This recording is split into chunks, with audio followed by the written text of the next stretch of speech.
चंदखुरी में माता कौशल्या महोत्सव जुड़िया ही देश प्रदेश के नामी कलाकार भगवान राम के ममागांव चंदखुरी में 131 के दिन ले 3 दिन के जबर मेला भरावा थे। माता कौशल्या महोत्सव पर प्रदेश सरकार है जबर तैयारी करे हावय। महोत्सव में छत्तीसगढ़ सहित देश के नामी बड़का कलाकार मन के सांस्कृतिक कार्यक्रम के आयोजन करे जाही।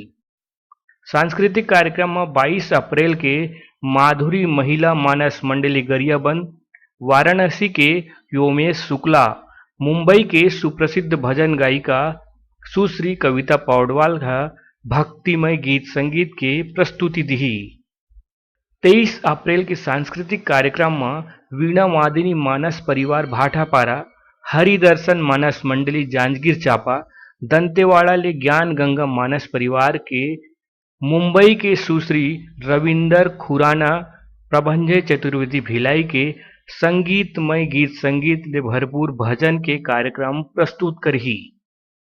24 अप्रैल के कार्यक्रम में प्रज्ञा महिला मानस परिवार कुरुद सिलियारी, देवेश शर्मा रायगढ़, मुंबई के सुश्री तृप्ति साक्य के संगीतमय गीत संगीत भजन की शानदार प्रस्तुति होगी।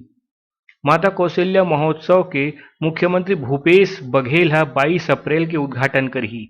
ये मौका में संस्कृति मंत्री अमरजीत भगत, पर्यटन मंत्री ताम्रध्वज साहू, कृषि मंत्री रविंद्र चौबे, नगरीय प्रशासन मंत्री डॉक्टर शिव कुमार डहरिया और सबो मंत्रीगण, सांसदगण, संसदीय सचिव, विधायक, निगम आयोग और नगर पंचायत के अध्यक्ष उपाध्यक्ष सहित जम्मो गणमान्य नागरिक मन शामिल होही।